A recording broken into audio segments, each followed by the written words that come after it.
नमस्कार। आज मैं फिर आपके सामने अपराध की एक और घटना लेकर आया हूं। अपराध की आज की घटना नई नहीं है, लेकिन बहुत लंबे समय से सिलसिलेवार ये अपराध होता आ रहा था। लेकिन इसका खुलासा यानी सुर्खियों में या यूं कह लें कि लोगों को पता तब लगा जब 15 जुलाई 2023 को एक पीड़िता ने परेशान होकर मुख्यमंत्री के शिकायत पोर्टल पर, उत्तर प्रदेश की मुख्यमंत्री महोदय का एक शिकायती पोर्टल है जिसे IGRS कहते हैं, इंटीग्रेटेड ग्रीवांस रिड्रेसल सिस्टम। उस पर जो उसने शिकायत लिख के भेजी, जो वरिष्ठ अधिकारी वहां शिकायतों के निस्तारण के लिए लगाए गए हैं, ये शिकायत पढ़कर लोगों की रूह कांप गई। फौरन शिकायत की जांच के लिए वो एप्लीकेशन SP रामपुर को भेजी गई। SP रामपुर ने, रामपुर उत्तर प्रदेश का जिला है, मुरादाबाद के पास है, जानते हैं सब लोग, कई वजहों से वो बहुत फेमस भी है। एक टीम बनाई गई और उस टीम से सिलसिलेवार इस एप्लीकेशन में या इस शिकायती प्रार्थना पत्र में अंकित आरोपों की जांच के लिए कहा गया। जैसे जैसे जांच बढ़ने लगी, लोगों को ये बात पता लग गई कि ये किस सिलसिले में है, किसके लिए है और किसने किया है। जिसने शिकायत की थी उसकी उम्र वर्तमान में 22 साल है। पीड़िता है, नाम मैं ले नहीं सकता, लेकिन वो इस समय मेकअप आर्टिस्ट है और बहुत लंबे समय तक कष्ट झेलने के बाद अब उसने उन लोगों को सज़ा दिलवाने का फैसला किया या सज़ा दिलवाने पर लगी जिन्होंने उसके साथ तमाम तरह के अपराध किए थे। पीड़िता ने बताया बकौल पीड़िता के कि जब वो 3 साल की थी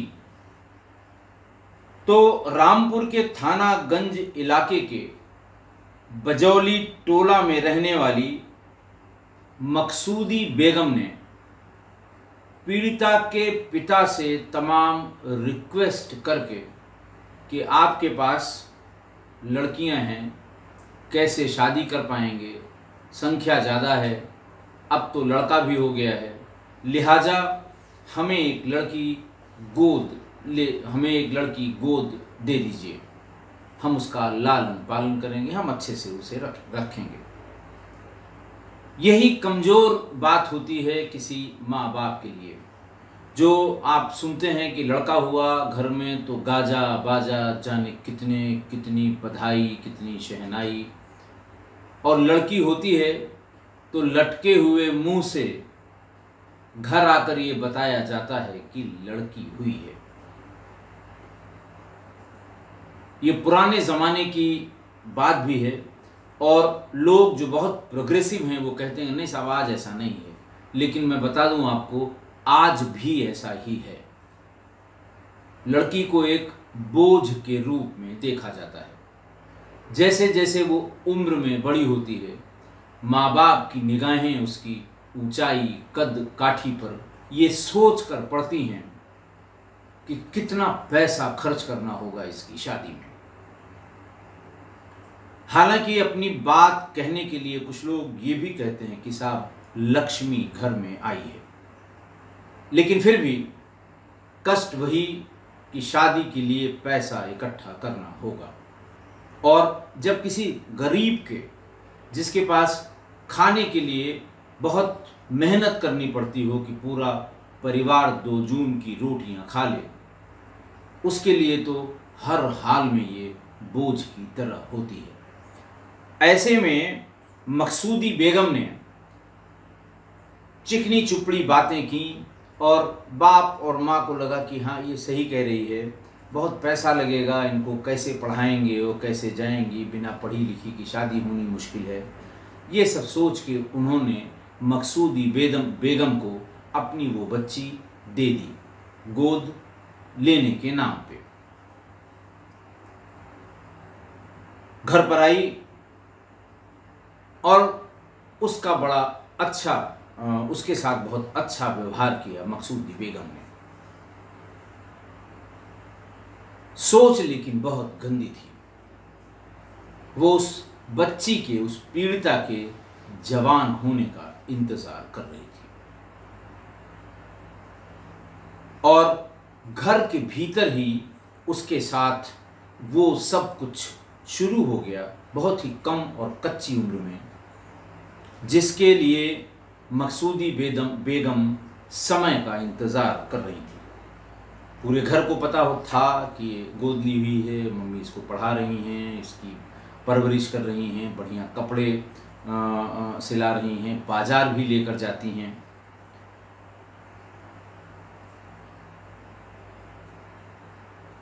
जब ये 7 साल की हुई, 7 या 8 साल की हुई, तो मकसूदी बेगम के बेटे ने उसके साथ छेड़छाड़ शुरू कर दी। भाग कर उसने अपनी माँ यानी मकसूदी बेगम से ये शिकायत की कि देखिए भाई है ये, जिसको मैं भाई मानती हूँ, वो मेरे साथ इस तरह की हरकतें कर रहा है।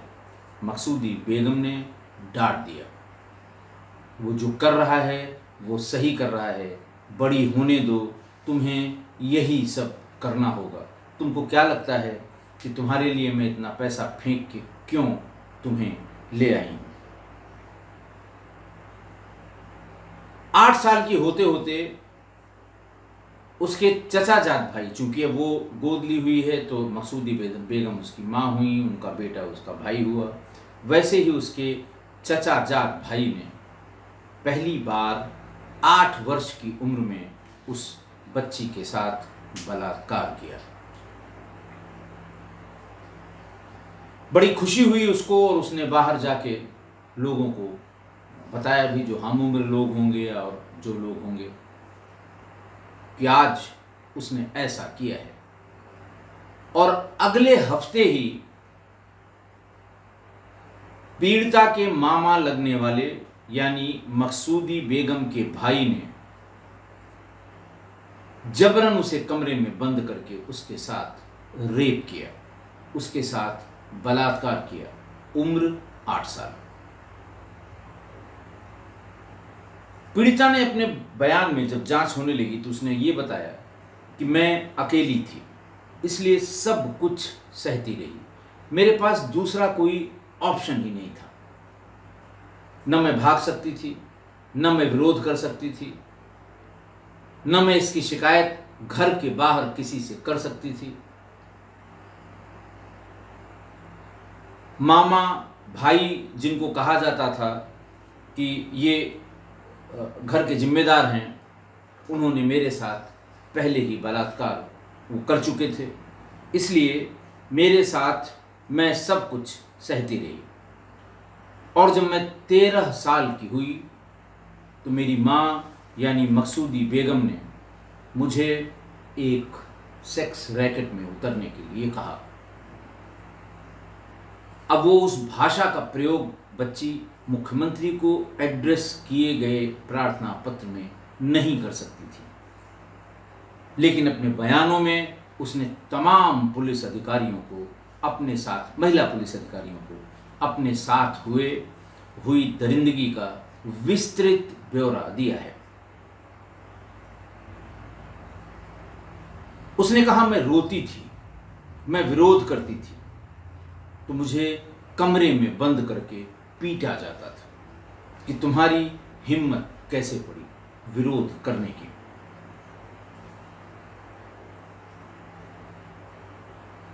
जब वो एकदम से उसने कहा कि साहब मैं बहुत ही अपार मानसिक और शारीरिक कष्ट से गुजर रही हूँ, 14-15 साल की उम्र है, अब मैं ये नहीं करूँगी, तो कस्टमर्स के सामने इस तरह का व्यवहार करने के बाद उसे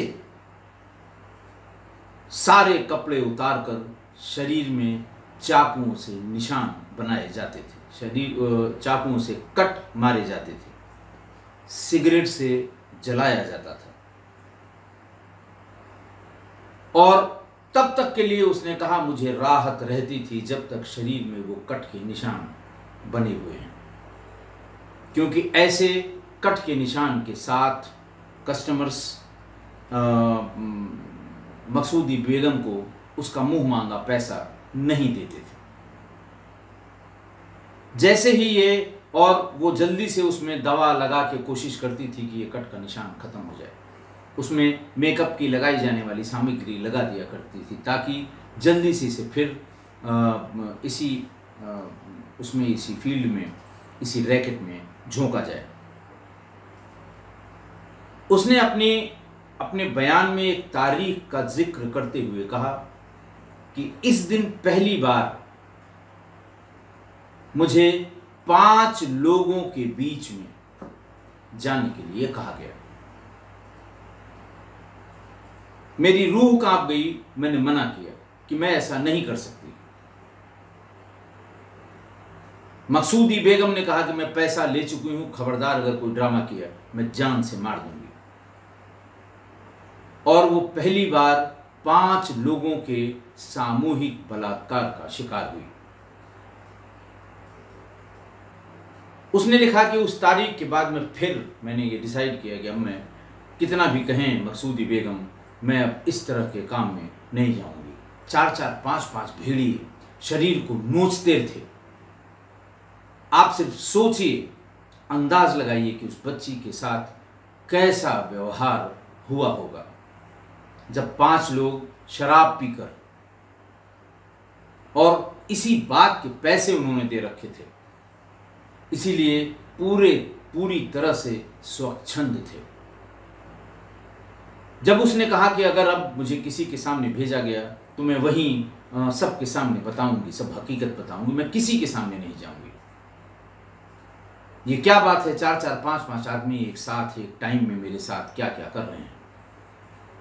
तब मकसूदी बेगम ने उसे ठंड में बिना कपड़ों के हाथ पैर बांधकर खुली छत पर आसमान के नीचे उसे रखा और कहा कि अगर चिल्लाने की कोशिश की तो मुंह भी बांध दूंगी, सांस नहीं आएगी, मर जाओगी। ऐसा 6 घंटे तक उसके साथ किया गया। कभी कभी अगर दिन में उसका, जैसे वो कहते हैं, वो रिबेलियन हो जाती थी या वो विरोध के कारण एकदम परेशान हो जाती थी, तो उसके गुस्से को कम करने के लिए कड़ाके की धूप में फिर बिना कपड़ों के बांध के डाल दिया जाता था।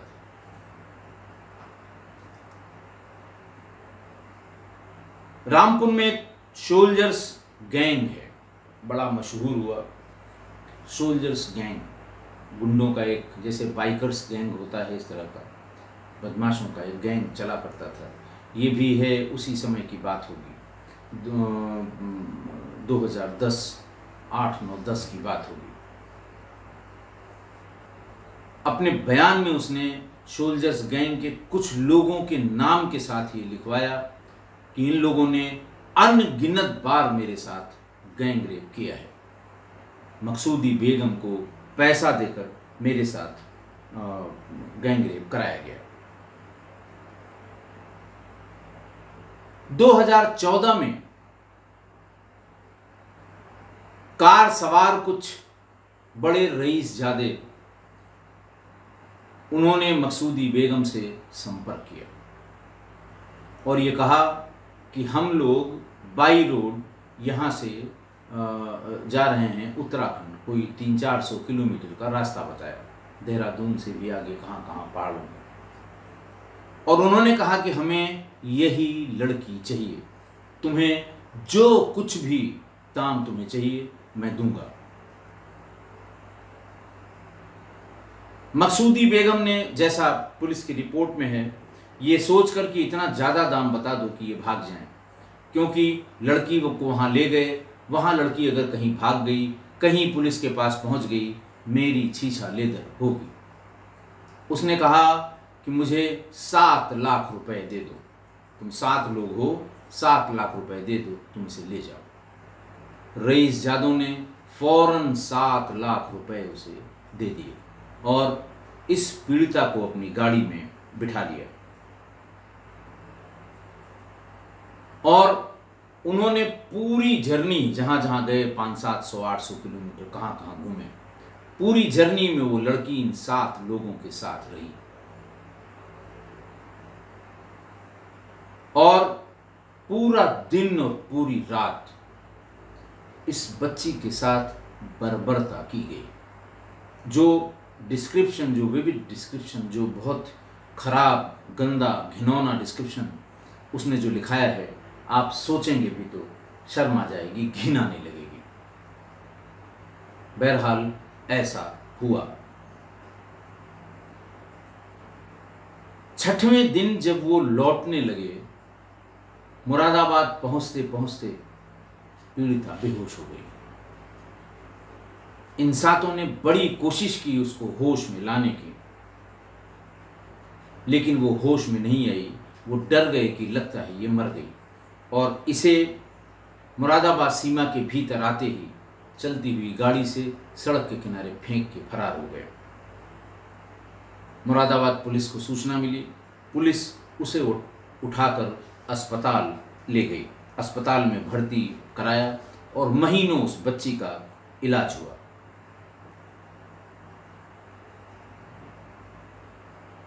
इलाज के बाद ये चुपचाप, पुलिस ने इलाज कराया था, महिला कांस्टेबल्स और सब इंस्पेक्टर्स आती रहती थी, इसलिए मकसूदी बेगम कभी पास नहीं फटकी। पुलिस वालों ने ही पैसे दिए, इसका सरकारी तरीके से जो भी इलाज हो सकता है इलाज कराया। ठीक होते ही वो वहाँ से किसी तरह इन्हीं पुलिस वालों की मदद से, महिला कांस्टेबल्स की मदद से ये दूसरे शहर में चली गई। शहर का नाम भी बताना ठीक नहीं है। वहां पर कई लोगों ने, कई महिला संगठनों ने और महिलाओं ने इसकी मदद की।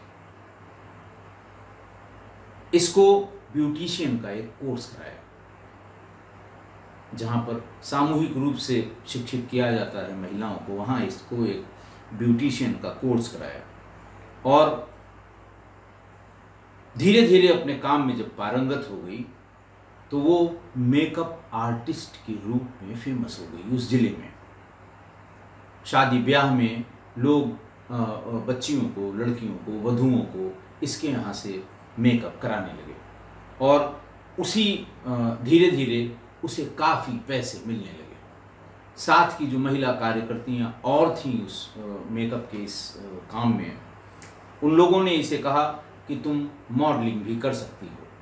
छोटे मोटे प्रोडक्ट की मॉडलिंग उस समय शुरू हो गई थी, बात है कोई 2020 की, 19-20 की। तो छोटे छोटे प्रोडक्ट्स की मॉडलिंग के जो सेंटर थे, वहाँ इसे मॉडलिंग का भी 1 मिनट का, आधा मिनट का, ये और इसकी और जो सहयोगी थी 2 वहाँ पर, इनको मॉडलिंग का भी काम मिलने लगा और इनका खर्च आराम से चलने लगा। अपने ज़रूरत की सारी चीज़ें इसने खरीद ली, एक छोटा सा मकान भी खरीद लिया।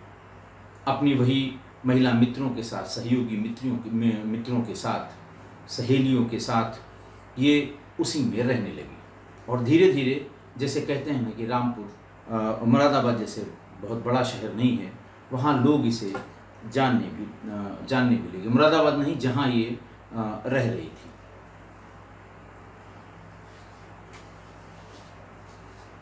ये कभी कभी जब बहुत परेशान होती थी या पुरानी यादें आती थी तो अपने साथ की लड़कियों को अपनी यादें बताती थी और जार जार रोती थी। सुन के सुनने वाले की भी रूह कांप जाती थी। और तभी इसने बताया कि अब मेरे पास पर्याप्त पैसा हो गया है, मेरी हिम्मत पहले भी थी, हिम्मत आज भी है। अब मैं एक एक करके इन सभी को सबक सिखाऊंगी। जिन लोगों ने मेरे साथ पशुओं से भी ज़्यादा क्रूर व्यवहार किया है। 2014 में वो आई वापस रामपुर।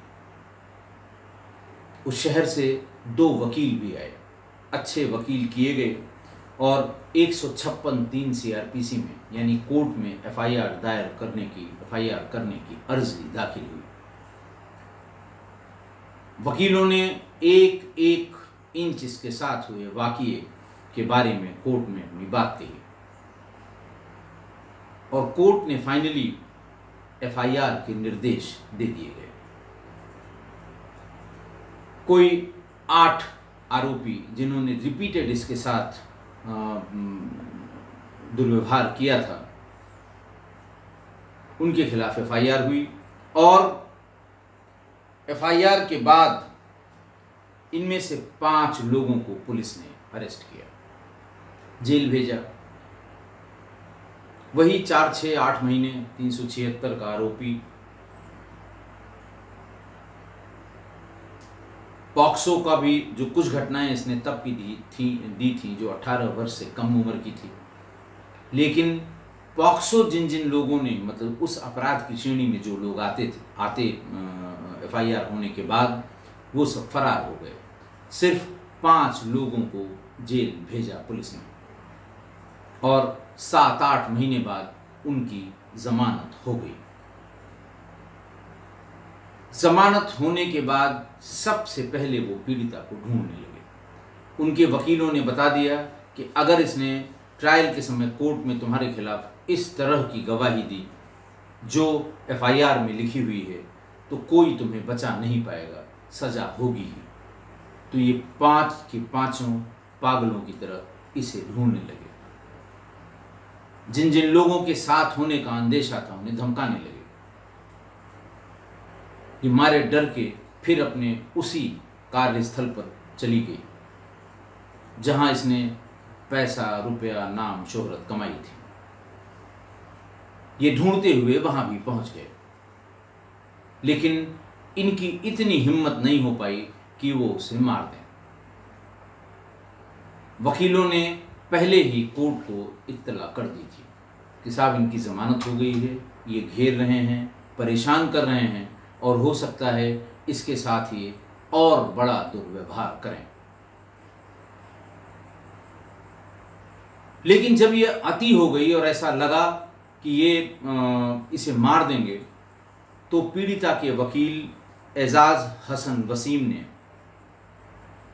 फौरन एक दरखास्त ड्राफ्ट की और मुख्यमंत्री के IGRS पोर्टल में भेज दिया, जिसके बाद इस पूरे मामले का खुलासा हुआ।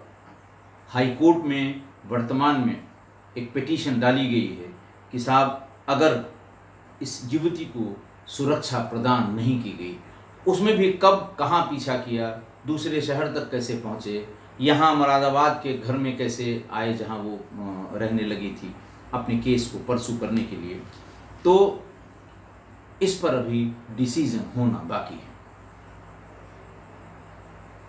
एजाज हसन वसीम बताते हैं कि अगर इसे सुरक्षा न मिली तो इसके साथ ये लोग चूँकि एकदम पागलों की तरह ढूंढ रहे हैं कि हम 5-6 महीने में ही जेल समझ में आ गया और अगर सज़ा हो गई, लंबे समय तक रहना पड़ा, तब हम लोग क्या करेंगे, कैसे रहेंगे जेल में।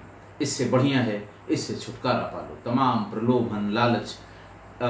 एजाज हसन वसीम बताते हैं कि इन्होंने बड़ी लंबी रकम देकर और कोशिश की कि ये होस्टाइल हो जाए या ये तैयार हो जाए कि उनके खिलाफ गवाही नहीं देगी, लेकिन लड़की किसी भी कीमत पर अपने बयान को बदलने के लिए राज़ी नहीं हुई और आज तक राज़ी नहीं हुई। आज की घटना देखिए, एक बच्ची को सिर्फ इसलिए गोद लिया गया कि बड़ी होकर ये आय का साधन बनेगी। 13 साल की थी तभी से दरिंदों को परोसी जाने लगी और परोसने वाला दूसरा कोई नहीं। उसकी अपनी माँ, ठीक है, वो उसकी बायोलॉजिकल माँ नहीं थी, लेकिन गोद लिया था और बच्चे की तरह ही, अपनी बेटी की तरह ही उसको ट्रीट करती थी।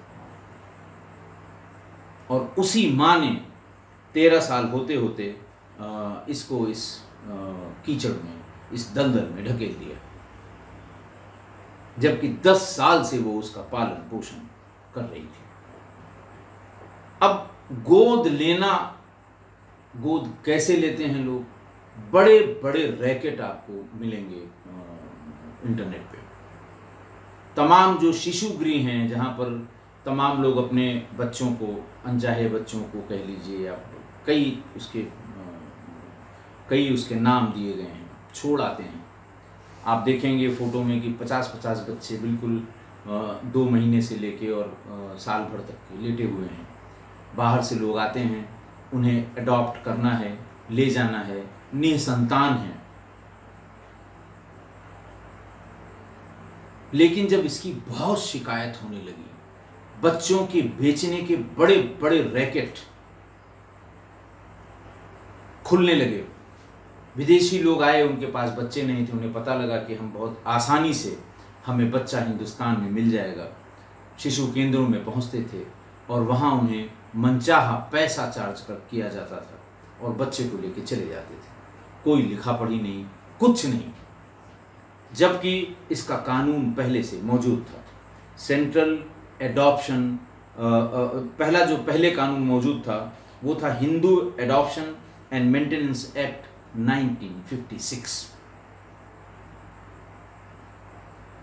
उसे और कड़ा किया गया जुवेनाइल जस्टिस एक्ट 2015। फिर इसको और कड़ा किया गया और इसका अमेंडमेंट 2021 में किया गया, juvenile justice care and protection of children amendment act 2021। इसमें और बदलाव किए गए, एडॉप्शन रेगुलेशंस 2022। आप समझिए कि समस्या कितनी गंभीर है, कितनी परेशान करने वाली है। और अब ये तय किया गया, जो ये लेटेस्ट 2022 के रेगुलेशंस आए, कि एक अथॉरिटी होगी, सेंट्रल एडॉप्शन रिसोर्स अथॉरिटी। किसी का भी एडॉप्शन इसी के थ्रू होगा और एडॉप्शन का आदेश डिस्ट्रिक्ट कलेक्टर या एडीएम, एडिशनल डिस्ट्रिक्ट कलेक्टर, उसको जारी करेगा। 2022 से अब तक जो लीगली अडॉप्टेड जो रेगुलेशन के तहत बच्चे देश भर में, वो बहुत ज़्यादा नहीं, 11-1200 में है। और बैड प्रैक्टिस अब भी चल रही है। चुपचाप दलाल कहीं से ले आते हैं और बेच देते हैं और चले जाते हैं, जबकि जिसको वो कहते हैं ना कि तगड़े तगड़े रेगुलेशन और लॉ लाए गए हैं। कहने का मतलब ये कि बच्चों को एडॉप्ट करने की प्रक्रिया को धीरे धीरे और जटिल बनाया जा रहा है। कारण वही जो आज की घटना में हुआ है। बहुत छोटी उम्र में गोद लिया जाता था या खरीदा जाता था, या प्रोफेशनल गैंग्स उन्हें चुरा के ले जाते थे। रेलवे स्टेशन के सीसीटीवी फुटेज आपको 50 मिलेंगे, इंटरनेट पे सर्च कर लीजिए। लोग घूम रहे हैं, बेचारे पैसेंजर, सुबह की ट्रेन है, चद्दर बिछाई सो गए, बच्चा बगल में था, इधर पहले चिपक के सो रहा था, फिर थोड़ा अकेला हुआ, वो वहीं घूम रहे हैं, चुपचाप उसको उठाया और लेकर भाग गए। ये ऐसा नहीं कि ज़रूरतमंद लोग थे, ये ऐसा नहीं कि जो उठाने वाला निसंतान पिता था। ये प्रोफेशनल गैंग है जो बच्चों को उठाकर, और प्रिफरेबली बच्चियों को उठाकर बेचा करते हैं। और खरीदने वाले, यानी जो इनकी खरीदारी होती है, वो खासकर वही सेक्स वर्कर्स, कोठे जिन्हें आप कहते हैं, ऑर्गेनाइज्ड सेक्स वर्कर्स का बड़ा भारी ऑर्गेनाइजेशन है। ये वहाँ तक तुरंत पहुँचा दी जाती हैं, वहाँ खरीदी जाती हैं, और फिर इनको इस तरह से लालन पालन किया जाता है कि जल्दी से जल्दी, अगर उनको 12 साल की उम्र में ही तैयार कर दिया गया तो 12 साल की उम्र में ही वो ग्राहकों के समक्ष परोसी जाएंगी। बहुत ज़्यादा इसके बारे में कहने से अपनी ज़ुबान को गंदा ही करना है।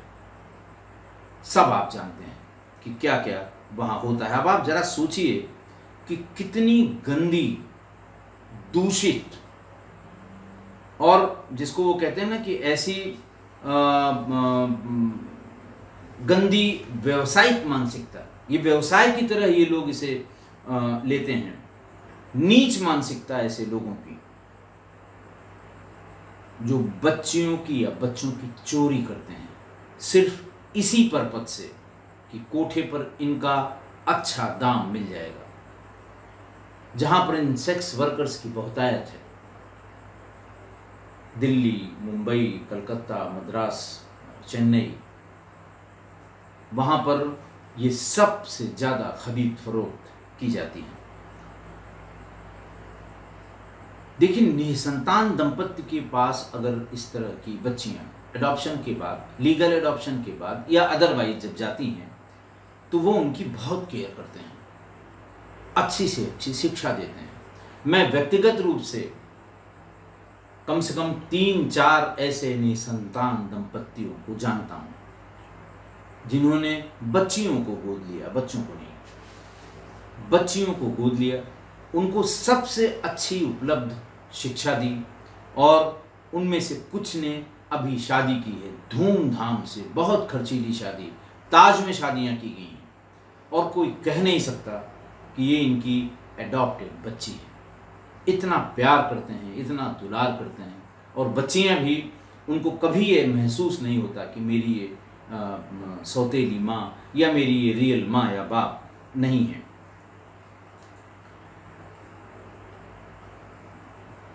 पर जिन बच्चियों की किस्मत खराब होती है वो हवा की स्पीड से, वायु की गति से इधर उठी और उधर कोठे पर पहुंचाई गई, बेची गई, खरीदी गई।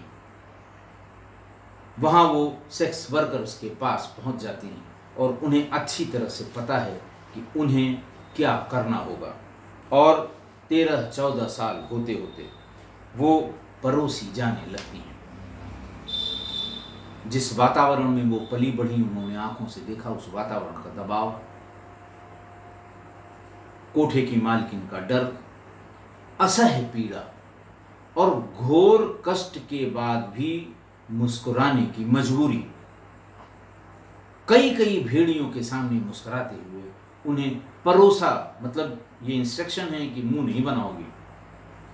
आप कभी इनकी कहानियां सुनिए, बहुत से बहुत बड़े बड़े राइटर्स ने इनकी मनोदशा पर किताबें लिखी हैं, साहित्य लिखा है, रिसर्च का सब्जेक्ट हुआ है। उनका कष्ट सोचिए कि उनकी मजबूरी है।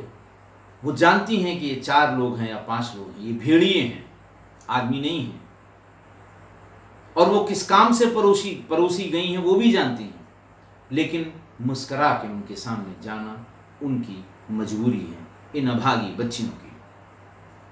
आज की घटना में ऐसी ही एक अभागी बच्ची, पीड़िता बच्ची ने ठान लिया कि पहले अपने आप को मजबूत करूंगी, पैसे से मजबूत करूंगी, हिम्मत से मजबूत करूंगी, लेकिन मैं इन लोगों को जिन्होंने मेरी दुर्गति की है, इनको मैं सज़ा जरूर दिलवाऊंगी।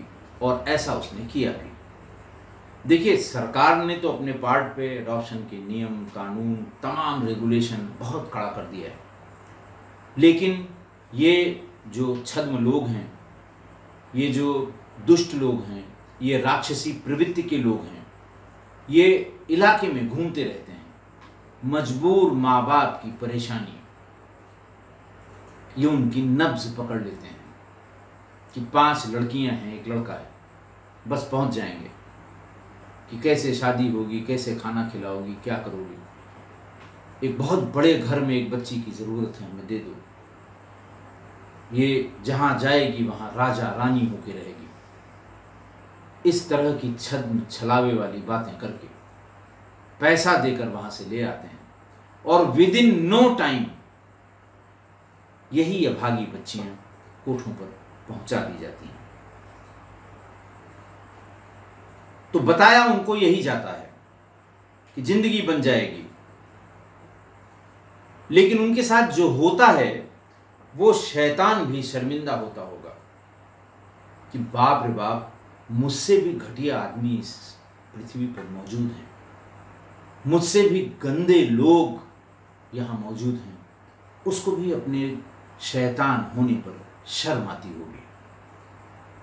इसीलिए मैं किस्सा गोई परिवार से कहूँगा कि अगर उनके आस पास टोला पड़ोस, जानने सुनने जानने पहचानने वाले लोगों में किसी ने भी या तो बिना प्रोसेस को फॉलो किए हुए,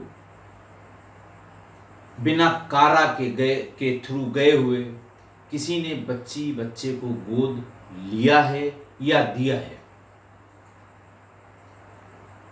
तो इसकी शिकायत कलेक्टर के ऑफिस में, डिस्ट्रिक्ट मजिस्ट्रेट के ऑफिस में जरूर करें। और आप यकीन करें, ऐसी शिकायत की जांच में अगर ऐसा पाया जाता है कि इन्होंने प्रॉपर रेगुलेशन को फॉलो किए बिना गोद दी या गोद लिया किसी बच्चे को, बच्ची को, तो उन्हें सजा जरूर मिलेगी। आशा है आप मेरी इस बात से सहमत होंगे। आज के लिए इतना ही। बहुत बहुत धन्यवाद।